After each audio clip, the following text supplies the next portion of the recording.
Thank you.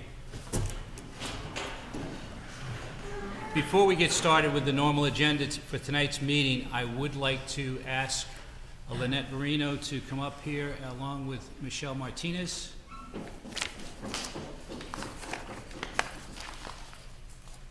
have a tendency of always touching my phone, so I'm going to leave it here. All right. Like a child. All right. Right? We're all addicted to our cell phones. Long time no see. Hey. Long time no see.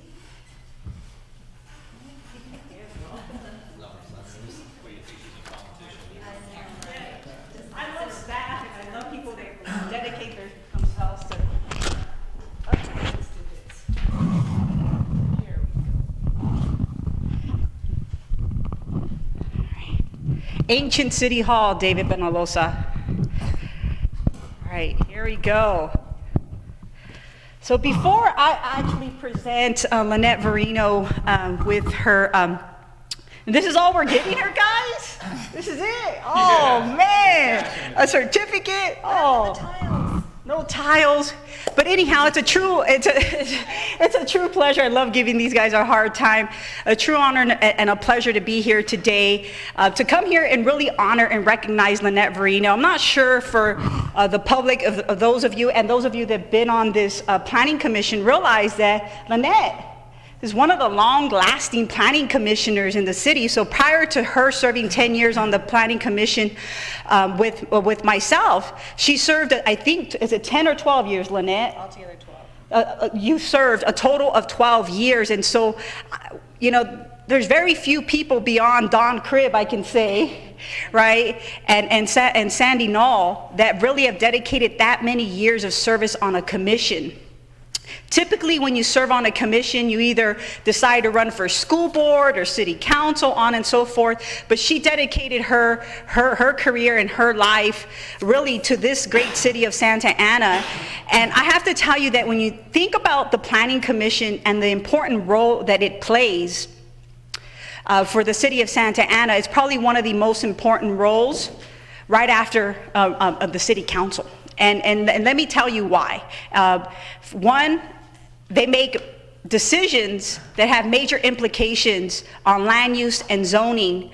And there are a lot of items that could come before this body that doesn't make it to the city council. And that's why I believe the role that you play as a planning commissioner is so important to the city of Santa Ana. And she took this job seriously. And people would always say, well, where's your commissioner on this issue? And I would say, you know, Lynette is independent. She's her own person. Definitely could chit chat with her, what her position's going to be, just to hear from her. But I have never told her when I was on this city council how to vote. And people were like, well, she's your commissioner. You should tell her how to vote. And I would say, have you met Lynette Verino? Have you met her? And so I always told her when she came on board as my planning commissioner for the first 2 years of my 12 years of office, I had Mike Munoz, who was a counselor at Saddleback, and he ended up moving. And so I said, who is the next best person that I can trust, that is honorable, that's respectful, person of integrity, someone that loves this community? And easily that name came top of my head, Lynette Verino. And so I called Lynette, said, Lynette, how would you like to serve on the planning commission again? At first she was iffy, and then she says, you know what? If I'm going to serve and represent you, yes. And so, Lynette, I want to thank you for your dedication to this great city and for really the hard work that you had to do up here. Sometimes we don't recognize that work as council members and realize that you're reading 600,000, 1,500 pages prior to coming to council, that sometimes even council members don't even read their agenda or even read these packets, and you all are reading those packets. And in particular, Lynette was a lot like me, that read everything, right? And always asked staff the right questions, but more importantly was professional to her colleagues on this dais. Number two, professional to her staff. And so I really believe it's going to be a huge loss, but I want to welcome Mr. Rivera, representing Ward 2, and hoping that you can continue the legacy that we've had in Ward 2 representation since the past 12 years, and really of service. So Lynette, thank you so very much. And I know Mark wants to say a couple words, and then we'll go ahead and present you the certificate of recognition. And when you are free, I would love to take you to dinner for your service. Thank you. Thanks, Michelle. Of course. Lynette, just on behalf of the planning commissioners, we'd like to just thank you for everything that you've done. And like Michelle said, you've been a part of the planning commission for many, many years. And I got to say that, you know, I can always count on you to have the moral compass that was always heading north, and it was in the right direction. I mean, you really do a great job to protect the neighborhoods and to protect the people of Santa Ana, and you would not hold anything back when it came to making certain decisions. So I feel sorry for you, Sergio, but that's okay. You know. Anyway, but thank you for everything that you've done, and thank you for your service. Thank you. And I'm going to let Michelle read this. So we're going to do a couple whereases, as I mentioned earlier, I stated earlier, she's been on this dais on the Planning Commission for a fairly long time. And so I'm just going to do a couple whereases. Whereas Lynette Verino has played a key role in the decisions of several significant development projects in the city, including the Heritage Village, Elon, the Metro East mixed-use overlay zone expansion, the Christ Our Savior Parish, and numerous other code amendments designed to streamline development. Whereas the Planning Commission desires to express their appreciation and gratitude for Lynette's commitment to the city in her attending approximately 300 Planning Commission meetings during her term in office. 300 meetings, ladies and gentlemen. And I say this because as we're still currently in the month of March, the last week of March, and March is Women's History Month. And when I was a councilwoman in Santa Ana, I always honored the women in Santa Ana, especially those that served on commissions and in prior city councils, because it's very far in between. And I want to say that here, you leave with only now 2 women on the planning commission. There's times where Lynette was the only woman, and I was the only woman on the city council. And prior to that, there has only been 8 women ever elected to the Santa Ana City Council, and very few women serving as planning commissioners. And so I want to honor you here in the month of March as Women's History Month, and thank you again for your service. Thank you.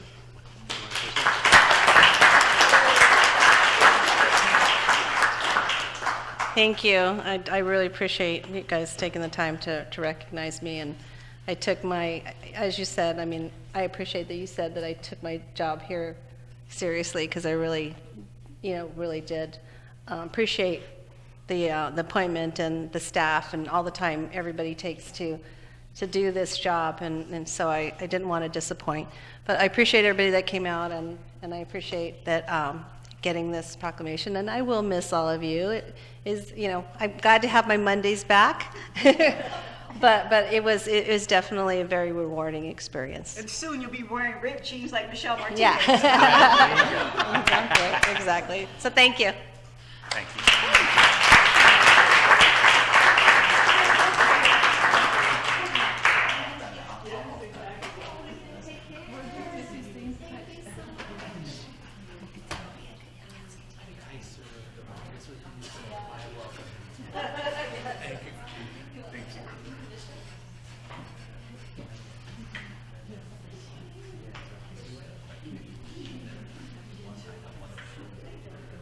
Okay.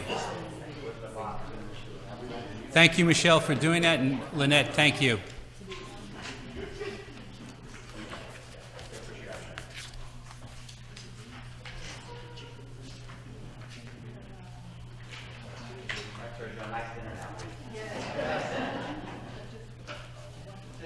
Okay. We'll now take public comments. Does a member of the public have any public comments on non-agenda items? You may fill out a request to speak with the secretary, and you'll have 3 minutes. I have no cards at this point in time.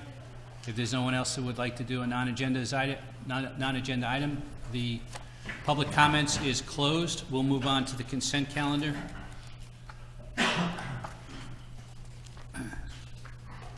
I'd like to consider at this point in time the minutes from the last meeting, So move. March 11th. Can we have a second? Okay. Any discussion? All those in favor? Aye. All those opposed? 7-0. Okay. We have no absences, so we're good there. We'll move on to the business calendar. Excuse me, Chair McLaughlin, there were two sets of minutes that needed to be reviewed and adopted. Did your motion clarify that? I motioned the March 11th. All right. Could you also include the February 28th Okay. minutes as well? Do we have a motion to approve the February 28th minutes? So move. Second? Second. Okay. David Benavides? All right. All those in favor? Aye. Aye. Opposed? 7-0. Thank you. Okay, we'll move on to the business calendar. The formal action of the Planning Commission shall become effective after a 10-day appeal period unless the City Council holds a public hearing on the matter. Then the formal action will become effective on the day following the hearing and the decision by the City Council. An appeal from the decision or requirement of the Planning Commission must be filed with the Clerk of the Council and a copy sent to the Planning Department within 10 days of the date of the Commission's action. The appeal must be made by, the appeal may be made by any interested party, individual, or group. Now is the time and place to consider item number 1, zoning ordinance amendment number 2019-02 to amend several sections of the Chapter 41 of the Santa Ana Municipal Code to define and establish regulations to address group living facilities citywide. Staff recommends that this item be continued till April 8th. Okay. Do we have a motion to? So, okay, second. David? Second. Okay. All those in favor? Aye. Opposed? 7-0. Okay. This is the time and place to consider item number 2, mitigated negative declaration number 2015-14, general plan amendment number 2017-03, track map to number 2017-04, and variance number 2017-10 to allow the construction of 18 residential townhomes located at 3025 West Edinger Avenue in the low-density residential LR7 zoning district. Staff recommends that you continue this item as well to April 8th. Okay, do we have a motion? Move continuance to Dave April. Benavides, second. Second is from Ken Nguyen. All those in favor? Aye. Opposed? 7-0. Okay. This is the time and place to consider item number 3, conditional use permit number 2019-05 to allow the sale of alcoholic beverages, beer and wine for the on-premise consumption at the new eatery establishment located at 1302 East 17th Street, Unit D, in a planned shopping center C4 zoning district. Please note that this was a matter that we continued from March 11th, 2019. Also note the Planning Commission decision is final unless appealed within 10 days of the decision by any interested party or group. Does any of the commissioners have anything to disclose at this point in time in this item? No? Okay. Good evening, Chairman and fellow commissioners. As you noted, this item is a continued item for public hearing. Excuse me, it's a continued public hearing item for conditional use permit 2019-05 to allow for the sale and on-premises consumption of beer and wine at the property address as 1302 East 17th Street, Unit D, which would be a Wingstop restaurant. On March 11th, the Planning Commission held a public hearing. However, the representative for Wingstop, Cheryl Brady, presented some concerns regarding the conditions of approvals recommended by staff, specifically the property maintenance agreement. Therefore, the Planning Commission continued the public hearing to allow staff to work with both the applicant and the property owner to refine that condition. Staff since then has worked with both the applicant and the property owner to modify condition number 3, as noted on page 312 of your agenda. Both the applicant and the property owner are both amenable to the condition and have agreed to that condition. Therefore, staff recommends that the Planning Commission approve conditional use permit 2019-05 as conditioned. I did want to note that neither the property owner nor the representative for Wingstop are here, as they have no concerns with any of the conditions as presented. I'm available to answer questions at this time. Go ahead, Cynthia. Can you just review a little bit what it was how it was reworded to work? Because I know that there was concerns with the way it was worded. How was it that it changed? Effectively, the condition was revised to strictly hold the property owner to the property maintenance agreement with the city. So it includes no language that refers to the tenant, which was a primary concern of Wingstop and the representative. So reading this, it basically said that you're putting together a property management agreement with the property manager, not with the tenants on the property. Property maintenance agreement specifically with the property owner of that development, correct? Right. Is that going to be the direction we are going to take moving forward? We're doing this on this one for this whole center since there are multiple tenants. Right. We'll look at it at that on a case-by-case basis. Okay. Any other questions? Thank you, Pedro. Okay, Madam Secretary, have we received any written communication on this item? We did receive one letter in opposition at the last meeting that was distributed, but no further communication. Okay. And the applicant's not here, so we have there's no discussion there. We can open this now for public hearing. I have no cards on this.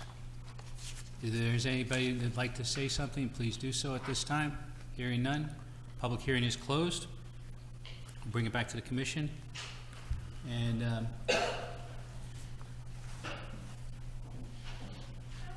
would anybody like to make a motion on this item? Motion to approve. You best read the motion that you'd like to approve. Mr. Chairman, I'd like to make a motion. Well, Felix is going to make the motion. We're just Motion to adopt the resolution. you've got to spell it out, Felix. That's okay. Motion to adopt the resolution of the Planning Commission approving condition use permit number 2019-05 as condition to allow the sale of alcoholic beverages for on-premise consumption at Wingstop Restaurant located at 1302 East 17th Street, Unit D. Great, thank you. Do we have a second? Second. Cynthia, second. Okay. Any further discussion?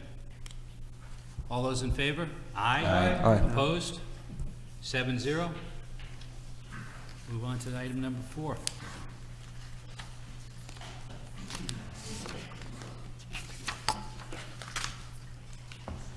This is the time and place to consider item number 4, conditional use permit number 2019-09 to allow the expansion of the sale of alcoholic beverages for on-premise consumption, beer and wine from a tenant suite located at 324 West 4th Street, Unit A, to the existing restaurant at the adjacent tenant suite located at 324 West 4th Street, Unit B, in the specific development 84 zoning district.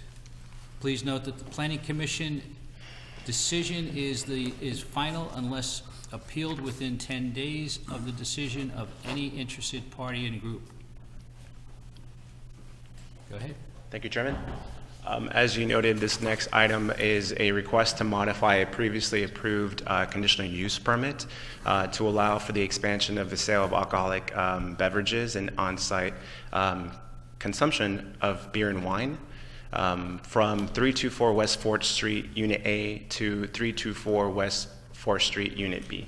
As noted in the staff report, on January 13, 2014, this Planning Commission approved Conditional Use Permit 2013-50 and Conditional Use Permit 2013-51 to allow for the sale and on-premises consumption of beer and wine at the Barrel Room and for after-hours operations.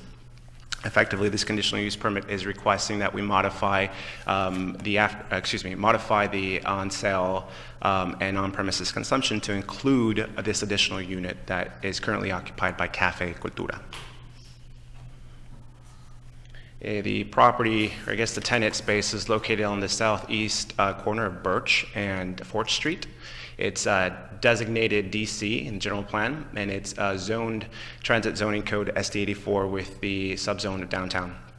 It's surrounded by a federal building to the north, a vacant parcel to the east, commercial, retail, eating establishments to the south and west.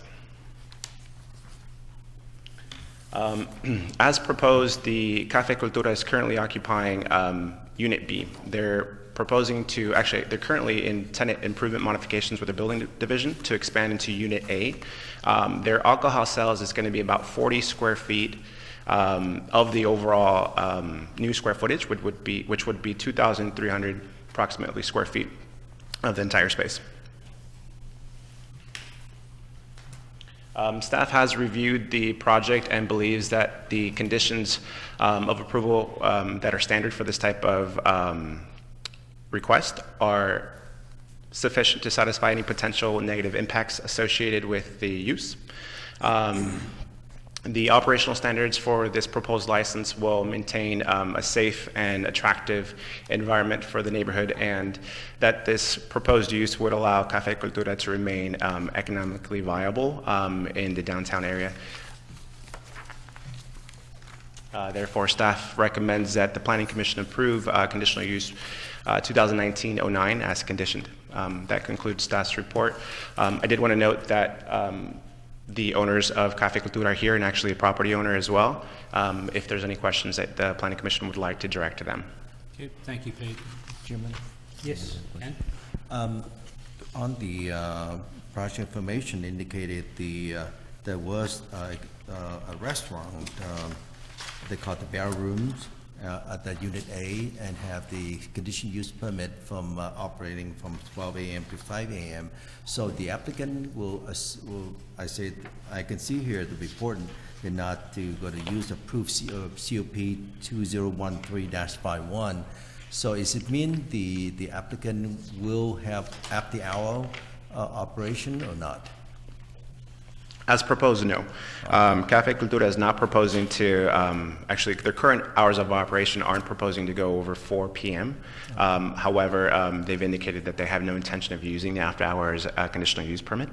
Our code effectively says that when the conditional use permit that was approved for the after hours is effectively not being used for a period of a year, it becomes null and void. That conditional use permit for after hours will be void as of December of this year.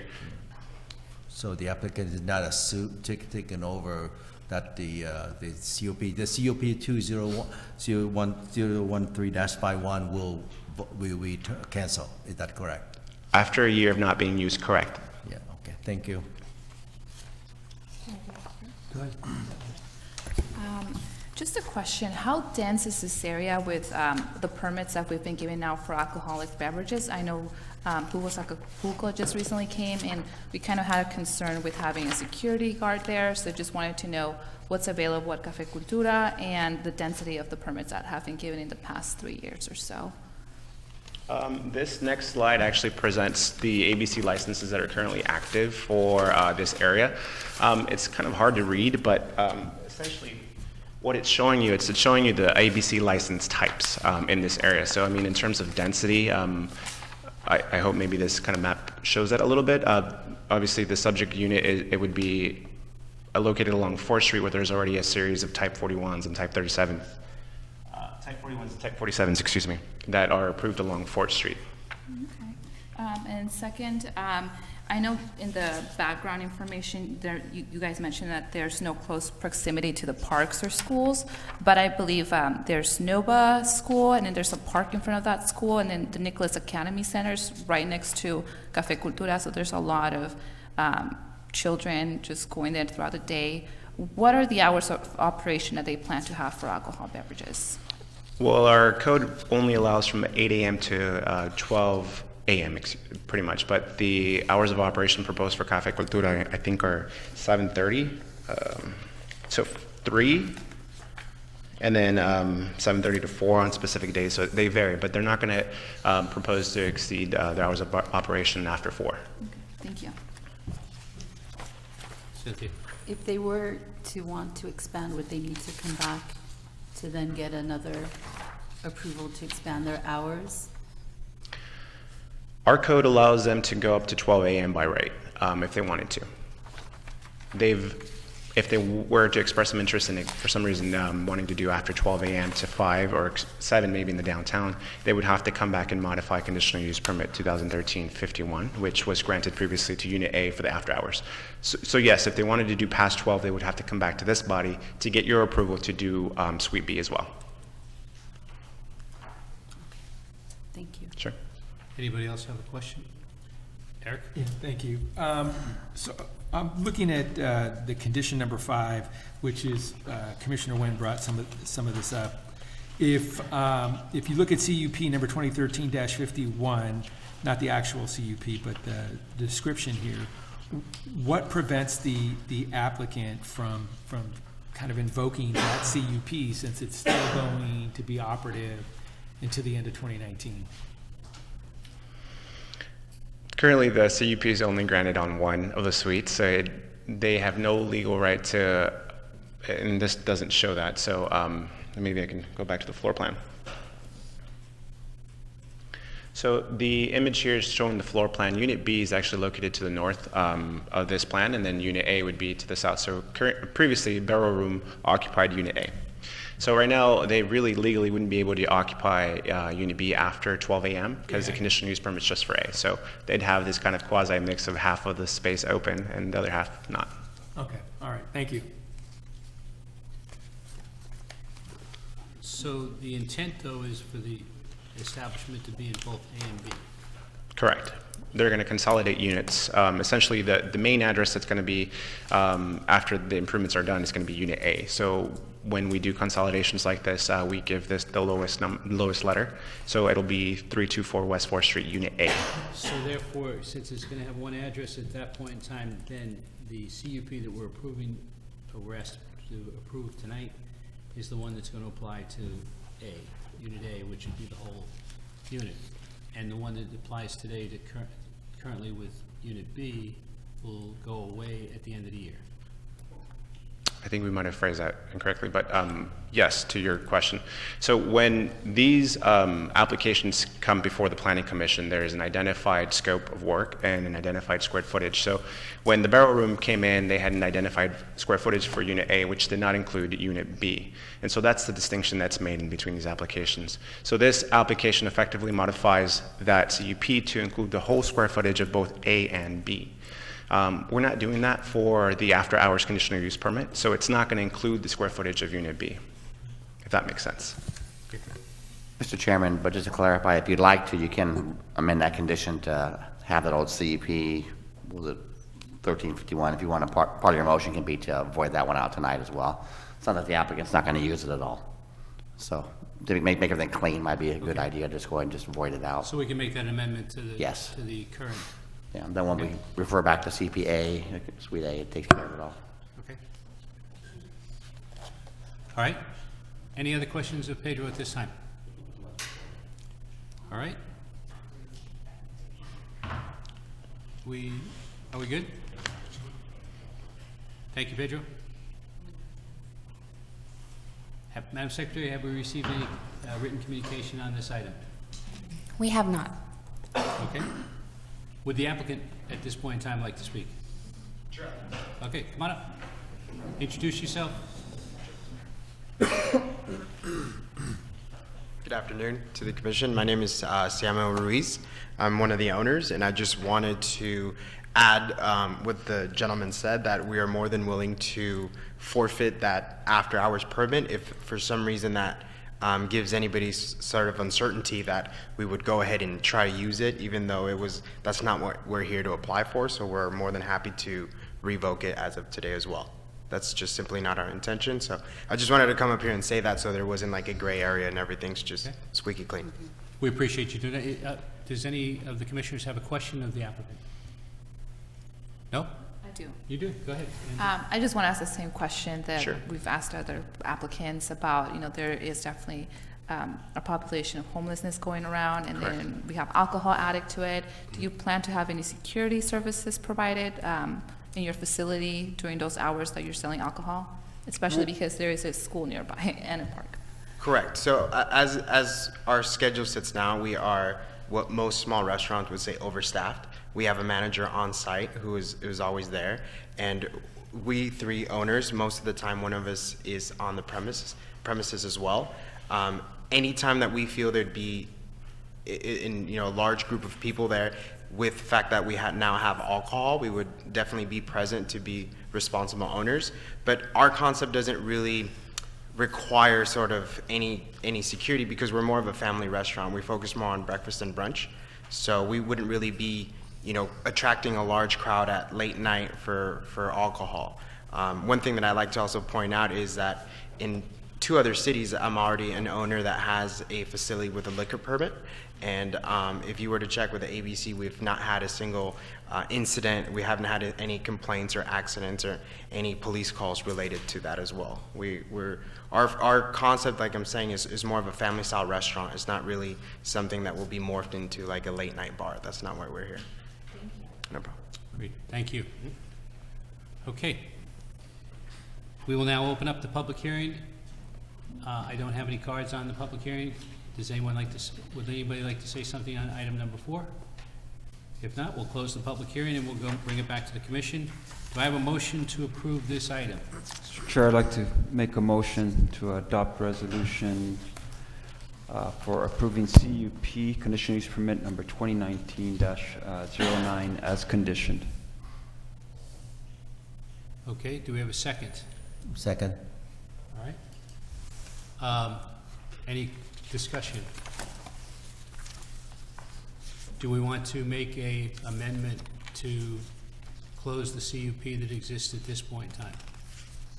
Go ahead. Would you like to make that amendment? Yes. Okay. I would like to make a motion to make that amendment to modify David? the CUP. So, yeah, we'll just go ahead and make that amendment, right. The city attorney can make sure to address that as was discussed by the commission and the property owner. So we're recommending that we immediately revoke the current CUP, Terminate the after-hours CUP. terminate the after-hours CUP, which is the 2013. 2013-51 for after-hours operation. Okay. All right. Any other discussion on that item? We'll bring it to a vote. Excuse Okay. me, I thought that the CUP 2013-51 will be automatically canceled after 1 year of non-operation, isn't it? That you don't really need to make a motion? It will be, but we just discussed the fact that even the applicant. Otherwise, it's extended through December 31st of this Oh, year. I see, I got you. Thank you. So this is a matter of just closing it right now. Okay. Makes sense. I will second to that. All right. Okay, so we have a second to the amendment, and we're good with the amendment as it is. Any further discussion? All those in favor? Aye. Opposed? 7-0. Item number 4 passes. Congratulations, gentlemen. Thank you for your business in the city. Congratulations. Thank you for coming up and talking to us. Okay, we will now go into our work study. Today's work study will be reviewing and discussing the Transit Zone Codes TZC amendments to facilitate mixed-use developments. Selena, Ally, the dynamic duo. It'll be a trio shortly. All right, thank you, Chairman McLaughlin. Good evening, members of the Planning Commission. Tonight, we're holding a work study session on the transit zoning code and some proposed amendments to update it, streamline some things, and bring it into 2019. So I'd like to provide you an overview this evening of what we're going to be talking about. I'd like to go over some background on the transit zoning code, describe some recent projects, describe some pending projects, then describe some of the actual amendments, what their themes are, what specifically they may entail, and then wrap up with some next steps and some questions and feedback from the commission. So for some background, the transit zoning code started off as the Renaissance-specific plan that was proposed for a large area of central Santa Ana. And after a lot of community feedback and taking a second look at the plan, it was basically revised and turned into the present document that we see today. SD 84 is its technical name, but everyone calls it the Transit Zoning Code, or the TZC. It was adopted on June 7th, 2010, and basically provides a framework for transit-oriented development in the center city area. So transit-oriented development could be residential, could be mixed use, could be purely commercial, and it even allows some limited industrial, like craft artisan manufacturing, like the Good Beer Company, let's say, we might all be familiar with. It is a form-based code. So form-based codes are codes that concentrate on the shape of the building, essentially, and how it relates to the street. So that part is called frontage. So basically, form of the building and its frontage. In that sense, it's similar to the Metro East Mixed-Use Overlay Zone, which was adopted in 2007, and the Harbor Plan, which was updated and adopted in 2014. The Metro East Plan was the city's first form-based code from 2007. This is the second from 2010.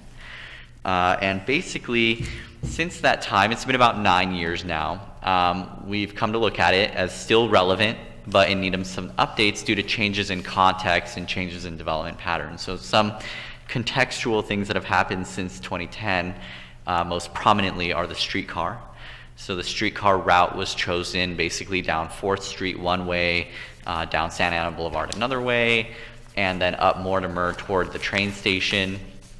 And some road diets, like 5th Street, the one-way street right now leading east toward the train station, is proposed to have one lane taken out, be put on a road diet, and replaced with a protected bicycle lane that will help bicycle commuters go from downtown and the Civic Center toward the train station more safely.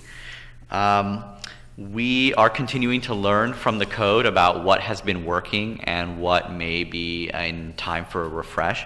And my colleagues Selena and Pedro will get into that a little bit more. But just as a refresher, this is the map area. So you see a lot of colors on there. The heavy black line surrounding it is the outline of the TZC area. The star on the left is City Hall. So right now you're in council chambers.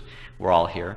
And just for perspective, it basically is a swath of the city from Flower Street east through all of downtown Santa Ana, through all of Lacey, through Logan and the train station area, basically toward and abutting the 5 freeway and Grand Avenue, and to the south 1st Street and to the North Civic Center Drive. The different colors that you see on the map are different sub-districts, sub-zone designations. They all go by a different name, but basically what they are neighborhood level sort of sub-districts that have specific uses allowed to kind of match the neighborhood, as well as development styles, development types that are allowed in each one of those colored areas. So with that, I'm going to turn it over to my colleague Pedro. Thank you, Ellie. So since the adoption of the Transit Zoning Code in 2010, the city has seen various projects be proposed and developed. Some of these are affordable and some of them are market rate. We specifically only have 3 market rate projects that have been developed since the adoption. The affordable projects have been really mostly developed on kind of the peripheral lower land value properties or have been city-owned properties. We found that this kind of facilitates the development of these types of projects. However, most recently, staff has been approached by a series of pending projects that are either proposed or going to be proposed, specifically that are going to be most likely market projects. These projects are going to be presented to the Planning Commission in some form or another within the next couple months. However, as my colleague Ali mentioned, we are continuously learning from the Transit Zoning Code since the adoption, and we've found consistent commonalities between between all three of the projects in terms of how they're developing the projects and what sort of constraints our current Transit Zoning Code exhibits in that development. So what our staff is looking at is potentially proposed amendments to the Transit Zoning Code, which include the building height, include parking, setbacks and massing, changes to the subzone boundaries, in addition to kind of minor development standard changes and then minor topographical error changes that we found as we've kind of reviewed the document kind of in detail. My colleague Selena will speak on the next slides. All right. Thank you, Pedro. Thank you, commissioners. So Pedro just gave an overview or a bullet point list of the amendments, and now I'm going to drill down and kind of go over the finer details of what those bullet points are. So the first one to start with is going to be height. And so we're looking at increasing a line block maximum height to 10 stories. And what that means is within our downtown zone, we already allow 10 stories of height for a flex block building. This will allow, and so that's 10 stories already, so we're not increasing the height of that area. It's just to allow an additional building type, which is basically what you see. It's very design oriented to allow for 10 stories in height. The second one here on this slide is massing. And if you can kind of picture a wedding layered cake where the bottom layer of the cake is the largest and then it tiers up to a smaller level and then a even smaller level, that's what we're talking about with tiering. So with that, we've identified that the standards that we have in the code are pretty detailed and do restrict different levels to, let's say, 100, then 80, and then 30%. So you're really getting that layered cake feel. And what we're seeing with some of the pending projects that Pedro had mentioned in our recent development projects is that they don't exactly fit within the guidelines that we have or the standards we have right now. But you'll also realize when you're driving in places like downtown Long Beach or downtown LA, when you're looking at a building, you're not seeing exactly that layered cake, right? You're not seeing a wedding cake on each of these buildings. So we've realized that that standard might be a little bit more stringent, and we'd like to allow for, let's say, an 80% percentage at some of our upper levels instead of restricting the size of the building there. In regards to our subzones, those are the colorful legends that are associated with the entire transit zoning code that Ali outlined on the map. So each color identifies a specific zone, and with the streetcar that's coming online and also keeping in line with our planning practices to focus development intensities in the core downtown area and the core train station area, those are the areas right now with our two highest densities and heights. So we're going to keep those areas as is and still maintain our planning principles, but there may be some blocks that we're going to be looking at changing from one intensity to another to allow for different building and development types. In regards to minor development standards, these are finer details, things like driveway widths, definitions of where open space may be, trash service, etc.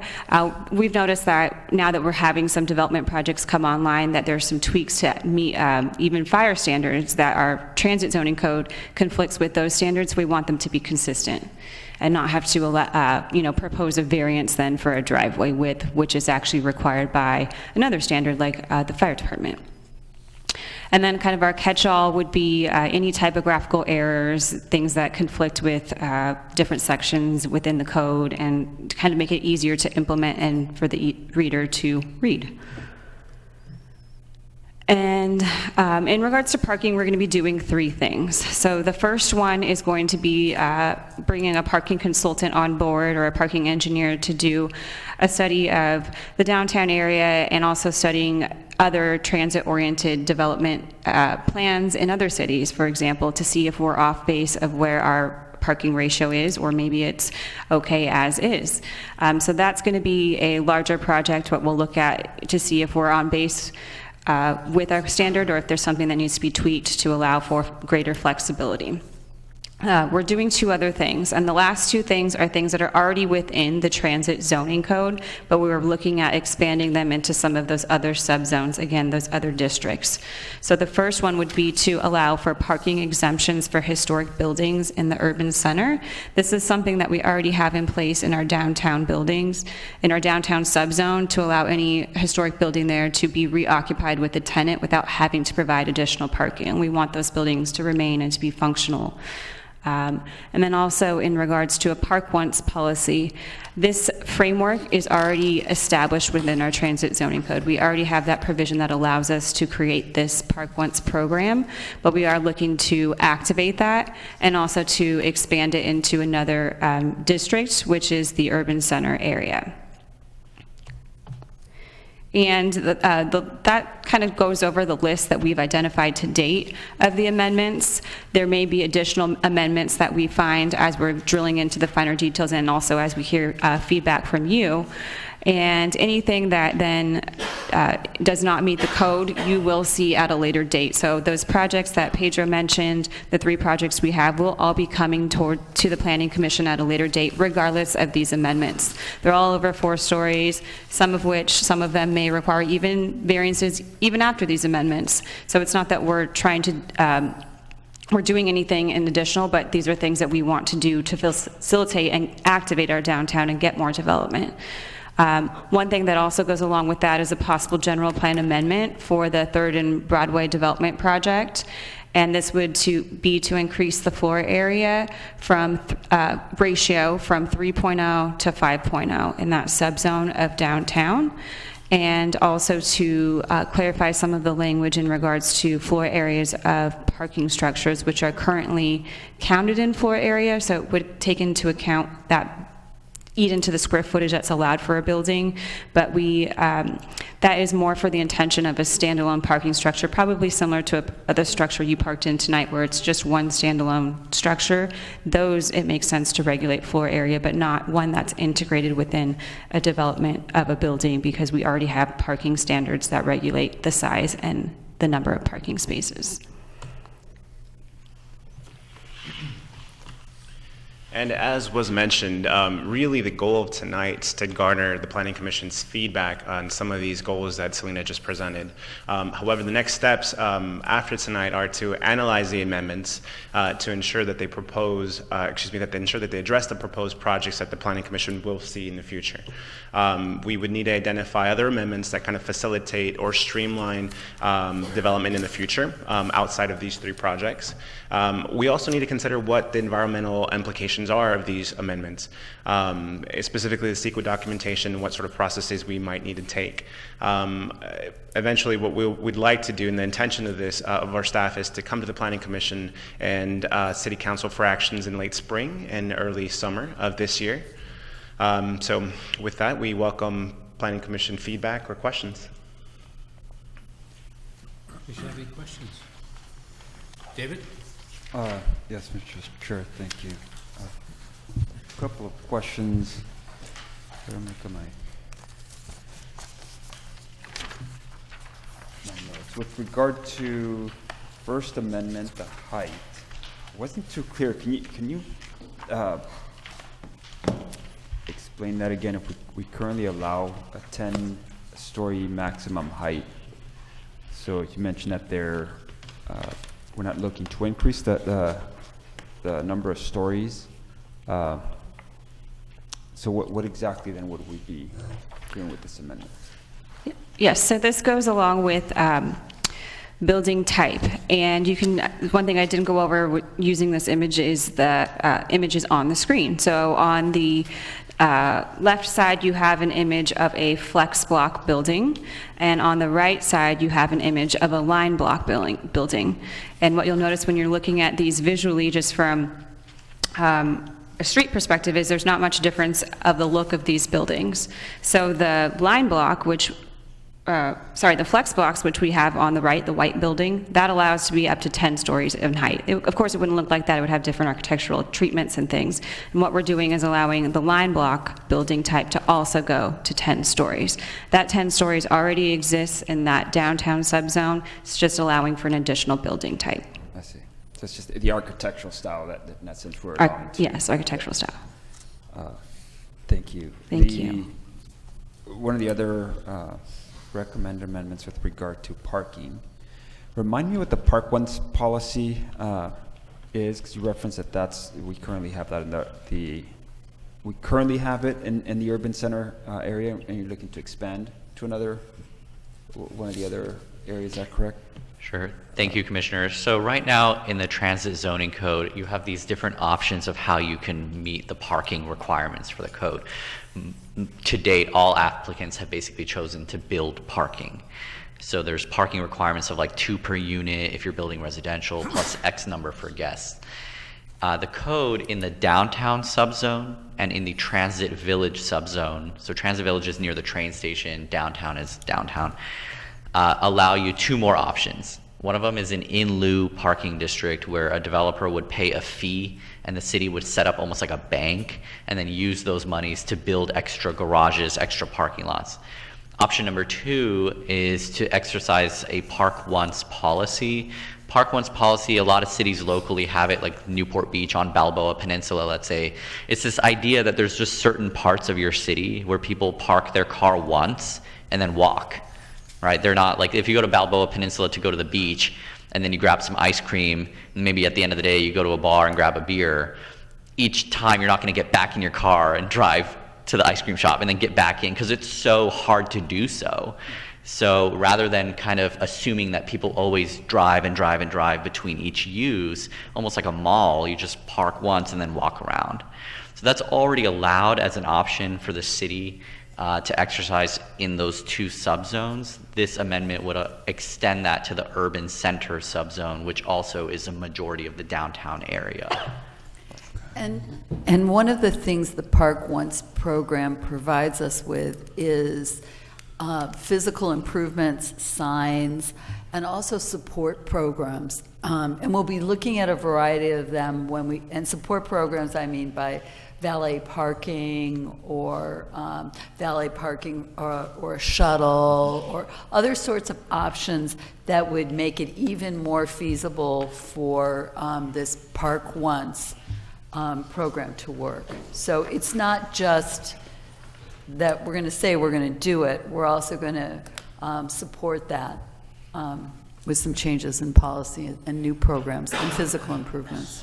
So just to jump on that part, so does that mean that, did I hear that correct, that the city is paying will pay for the parking, that the developer does not, but it does in lieu dollars that may, in some case, make up for some of that? It would depend on how the program is written. And so we'll be looking at different funding mechanisms as well as we'll be looking at the whole package, how to make it work. A couple follow-up questions here, Mr. Chair, if I may. Related to parking, there's a reference of maximizing underutilized available parking in surface lots.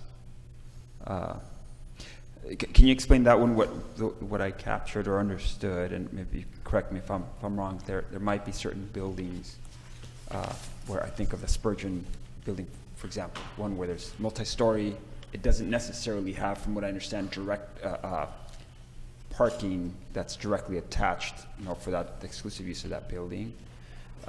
So is the amendments that you're proposing is for buildings such as that, or maybe you have already others in mind where there would be uses allowed that wouldn't necessarily require for certain buildings to provide parking? Is that my or maybe you could just explain to me what you mean by that, because I was trying to. Sure. I think your general understanding is somewhat correct. Basically, staff's effort to work with a parking consultant, parking engineering firm that specializes in these topics is to have them produce a study that would come up with this sort of like menu of recommendations that we could adopt. So it's not necessarily a specific amendment right now. It's an idea that a parking, Park One's policy parking district could come up with a combination of, hey, maybe your parking requirements are too high, you want to lower them. Or no, you should keep the parking the same, but allow people to maybe pay a fee and utilize structures instead. There's a whole menu of options that could come about it. But yeah, you are correct that in most traditional downtowns that were built before cars were as common as they are today, many, many, many buildings, the majority of buildings don't have parking on site because that's just back then versus today. So my last question here is, the general plan, there's reference to the 3rd and Broadway project as an example, and a potential general plan amendment, and the floor area ratio, modifying that, and then the this integrated parking structures calculation. Can you just reiterate that? I was trying to follow, but I could use additional explanation to better Yes, so understand. 2 separate amendments in regards to the general plan. The first one is related that we've potentially identified for 3rd and Broadway, which is project specific, and that is that the floor area of the downtown area would be amended from 3.0 to 5.0, which would allow for an increase in floor area. The second one is separate from that, and that is helps us in the way that we implement and define floor area. There are, in all of our other zones, for example, just a general commercial zone, we do not count parking structures within the floor area of a development site. So they could have an office building on one side and then a 4-story parking structure next door to it that serves the office building, but that parking structure does not eat into the total square footage of the site. That's in all of our other zones in our city. In the transit zoning code, it says we do count the standalone parking structures, or even integrated where you have stacked parking and then development within the floor area. And it's just something that we don't see as planners that's implemented in other areas or other cities. So that's taking that and specifying it's separate for this downtown area. Can I follow up on that answer? In our general plan itself, we have a policy that says specifically, parking structures shall not be included in the square footage calculation for density, or FAR, floor area ratio, in any area throughout the city. And then next to it, there's this comma, except the transit zoning code area. So it's a very strange, and the thought behind that was that the transit zoning code area was the only place that we had freestanding structures that were totally separate by themselves. So there are city parking structures, but how do we look at that if we're in an area where density is calculated through a form-based code, which is a form-based code? How do you get there if you're those independent parking structures? How do you say how big they can be unless you count their square footage?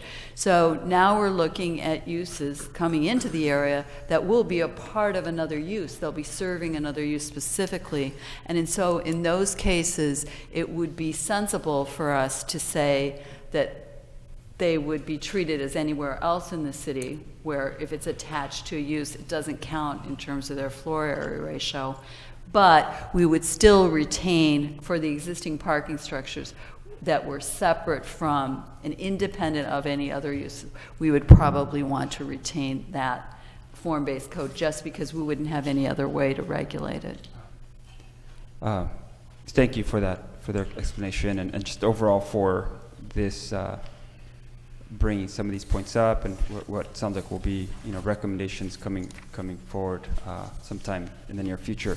What overall what I'm capturing is that, in a sense, we're looking at the transit zoning code and looking at updates that would be able to reflect needs of a more urbanized downtown type of setting for actual. It was a concept when way back when it started as a Renaissance plan, and transition into the transit zoning code. Now that we're actually implementing this form-based code, this process, we have learnings, and we're looking at applying to streamline for us to be able to reflect again more. There's a reference of downtown LA. I think oftentimes of that station of the gas lamp district in San Diego, or even certain cases. Think of Santa Monica and 3rd Street Promenade, where the city has established parking. There isn't much. Well, there isn't any parking along those retail that's street there along 3rd Street. It's more pedestrian. So as we're learning now, we have the streetcar coming through. So there's a number of different actual applications, and so you're updating to be able to allow for us to have the type of code that we need that would be able to draw in, remove obstacles from potential development and such. So having been a part of some of those processes from way back, Renaissance, and for the adoption of the transit zoning code, I'm pleased and encouraged to be able to see some of these updates that staff is looking at proposing, and the dynamic trio there is doing a great job. So thank you for presenting those to us. That's all. Thank you. Anyone else? Questions? Eric? David, good job at a history lesson. I forgot it was the Renaissance plan. I was on the commission and the chairman when we adopted the transit zoning code, and that was like a huge meeting that day. Lots of people showed up. I just have two, I think, just kind of discrete questions. On the line block 10-story, is there a reason why it's 10-story and say not 15, or is it because we already have the 10 limit to keep it consistent, or? And what about articulation? So if we want a skyline that kind of changes, have we thought about that? Or? Thank you. So to answer your question directly, 10 is an existing number that's already allowed for the flex block, which is the white building that you see in the image. We're just looking to match that in height. One of the goals of all this is to create like a common sort of predictable vocabulary inside the code and with other codes. So when you kind of, have a development code that tells applicants, like, if you do this type of building, you can do 10, but if you do that, you can do 7.5, but if you do this, it's 2. It gets really difficult to kind of implement just within one code area. Now imagine like 3 form-based codes in the city. The second thing, to your point about articulation, we'll still see and achieve that because we will maintain the massing reductions as you go up. We're proposing to amend them, but nonetheless, you're not going to have this straight, just like rectangle going straight in the air. The code will still maintain its attributes that get people to do good quality architecture through offsets and indentations, where you get some rhythm and motion to the building, if you want to call it that. Yeah. Okay. No, that's a great explanation. So I noticed in this PowerPoint that the Northgate Gonzalez site is mentioned a few times. Is that an example where we're going to use a FAR 5, or is that why it's here, and it's going to be an intense use there, or right, planned maybe? That specific project is not the one that the FAR change is proposing to address.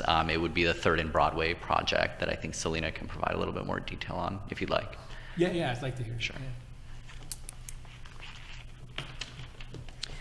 Yeah. So the project that's being referenced is 3rd and Broadway. It's an existing city parking structure, and I don't know if you will recall, or just to provide some background information, is that an RFQ was released back in 2013, and again in 2014 to then add a hotel component as part of the applicant selection. And that was released, and an applicant has been selected, and they're currently in the negotiation period with Caribou Industries, and they have provided some conceptual plans, but there's been no formal application submitted at this point. So that's the background portion, but what they have relayed in regards to this particular development is that it would, a range of the number of units, a range in the height, and then also parking that they're going to be providing, because they're going to be providing replacement parking of public parking in addition to their own development parking for their own residential mixed-use project. So this one is a little bit of a unique one because it doesn't have that backstory, that has gone through council at a couple different levels. You will be seeing it once they do submit an application, and there may be things that even beyond our transit zoning code amendments that we'll see, for instance, an increase in building height or things that would require a variance. So if there's anything that they don't comply with the code, may come back in a variance form. And the reason being with that is we don't want to just change, we're not changing things just for one project. We want it to be set, like you said, so you see that articulation in the skyline and things like that. Thank you. So just help me understand a little bit more, going on that 3rd and Broadway project. Now, the parking that's going to be replaced, the city parking that will be replaced, it's not part of his calculation, right? So they'll be providing public parking that's set for public, and then additional residential parking. Based on the number of spaces, it's not going to be a complete, right now there's about 400 stalls. They're not proposing a full 400 for public. So a portion will be public, about 200, and then additional 200 stalls, let's say, for residential parking. But according to your discussion here, it's not included in the calculation? Right, those layers of parking. Okay, so how does he, we're at 3.0, how do we get to 5.0 in this particular case? What's driving us to that level? It's something that we've identified, that even looking at other blocks or cities, it's not just for this, or within the downtown area, not just for this project, that 3.0 really is not going to create that urban feel. 5.0 we do allow in the transit village, which is by the train station. So if you can picture that, that's where our vacant sites that are underdeveloped sites, that is where we allow 5.0. But we also feel that looking at downtown may be an idea to also allow 5.0. At this, excuse me, but at this point, we do not have an application. And so questions on a specific project are more than premature. So I'd feel more comfortable if we answered the questions just in a general term about how we're going to be looking at density in this area. So fine. Then just tell me what 3.0 looks like as a ratio and 5.0. How does that work out? I'm not following the calculation. Okay. Do you understand what the floor area ratio is? Obviously not as much as I should. So okay. All right. Floor area ratio means you have a lot size, and the lot size is 10,000 square feet. If you have a floor area ratio of 2, you can build 20,000 square feet on that, twice the amount of the area, basic area, that 10,000 square feet of lot. If you have a floor area ratio of 5, you can do 5 times the amount of that basic floor or that basic lot area. So that's how it goes up. So in other words, you can put 50,000 square feet on top of a 10,000 square foot piece of land. That is true. Okay.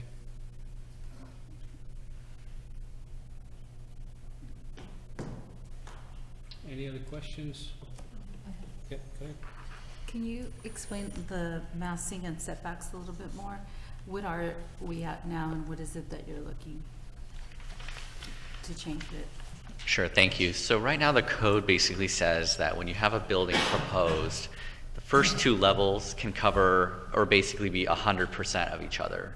So what that means is, like, going back to the 10,000 square foot lot, let's say, imagine a square piece of land and you cover all of it with building. The first 2 can be just like directly right on top of them. Then the code says levels 3 through 5 can be 80% of whatever's on the first floor. So now we're going from 10,000 square feet to 8,000 square feet. So we're like a cake getting narrower as we go up. And then it says above 5, you have to go all the way down to 30. And from like an engineering perspective and from kind of like a development intensity perspective and also just like appearance architecture, it just is odd and it's awkward for builders. Very, very, again, few downtowns that you can imagine, even like the pedestrian scale downtowns like Pasadena, let's say, would require buildings to go from like 100 to 80 to 30. Most of them will probably just be like 100, maybe all the way up, but best case scenario, 100 and then maybe 80%. So what we're looking at right now is taking it to right around 80, 85% for the remainder, just like we see in other pedestrian-sized downtowns, Long Beach, Glendale, Pasadena, all those. And what about tiering that goes kind of more this way? You know, where you start at 1, then 2nd floor, 3rd floor, and so forth. Is that? I think it might kind of be the same thing, but could you maybe rephrase the question? Like 25, 25. Uh-huh. You know, where they started off at a certain amount and said, okay, we're going to tier this way towards the street instead. Is that part of this? Yes, I think if you want to get into a little bit more detail, the Transit Zoning Code does also have provisions about that. So using 2525 as an example, they tiered the height on the east side, which went from 2 to 3 to 4 stories. It's similar with this, with massing in that we're tiering, but the tiering is not dictated by a distance that you have to be 10 feet or 20 feet or 30 feet from the property line. For this one, it's a percentage of, it goes from 100% to 80% to 30%. So they could do that in different forms. If that, does that help answer the question? Yeah, I just wanted to see if it was part of that, if it was an option. So right now it's required that they tier or have massing, and it will continue that they have massing, just the percentage numbers may change. Thank you. I just out of curiosity, looking at the map, so 1 Broadway is not inside this zone at this point in time? That's correct. Okay. Any other comments from the commission? So I guess just in summary here, I know the ask on the table, so I noticed that you said something about this is going to start to be reviewed by the council and the commission in the summer of 2019. From our standpoint, what would you expect to have from us before, you know, I mean, obviously this is a work study, obviously it's going to come in front of us as a vote. So what would you like to have from us at this point in time, or over the next month or so? Part of the goal of tonight's study session was to preview our efforts to you, but also to plant the seed in your mind. If you had any sort of immediate feedback for staff as to like, hey, you might have missed this code provision that I've heard is causing problems, or maybe between now and the next few weeks, month, as those ideas come to mind, you communicate those to us so that we can continue to make a look at the code and not have to return here, you know, on an annual basis and maybe get it right for hopefully the next 9 years, let's say. So that would be one of the goals from tonight. So we have a PowerPoint, but is there some other documentation that we should have to review, to understand, and be able to critique if need be? At this point, we do not have a draft of the changes, but we will bring those forward to you. And depending on the magnitude and the type of them, we may come back with either another study session or so that you can get that information clearly. So there will be a draft document that'll be... There will be a draft document, yes. Okay. All right. Any last comments? Okay. Thank you. The dynamic trio. Thank you.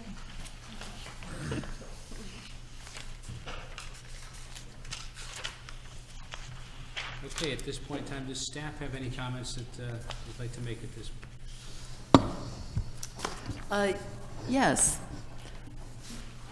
I'm not sure if we've announced this or not, but you saw a lot of Pedro today. And you may have noticed that his title has changed on his staff reports, and he has recently been promoted to associate planner. So we're, it was a very competitive process, and we are really proud that we were able to select someone in-house, except for the fact that we didn't get a new body. but we're going out for recruiting for his position at this time as well. Great, congratulations. Congratulations. Yeah. Congrats. Any other comments from staff? Okay, then we'll start with commissioner comments. Ken? I'd like to have ask us. I have in my hands a flyer about the community workshop. On the bottom right, left corner, I have a section in Vietnamese language. I'm not sure, is that a translation of the English paragraph above that or something separate? Because it seemed to me the Vietnamese translation completely opposite is, of the English language version and paragraph on above that. Because the above paragraph indicated the help guide the city the future by taking community surveys and lead to the website for them to take online survey. But the Vietnamese language translated for our detail of this community workshop, please visit this website or email or call. It's not have nothing to do with online survey or anything like that. So I'm wondering, is that something different or? You would be able to do, we'll have to do, for Vietnamese, we'll have to do the online survey in a different manner. So we're working on that right now. Okay, I just wondering that. That's it. Thank you. Thank you. Thank you, Ken. Angie? No comments, thank you. Okay.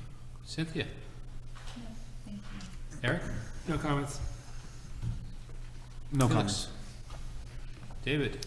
Just want to thank the staff for their work on both the recent discussion that we just had with regard to amendments to the potential amendments to transit zoning code, and just throughout. I just appreciate the detail of the projects that previously presented as well. Just have confidence in our team. Just kind of wanted to relay that. Appreciate all of you for your hard work. That's it.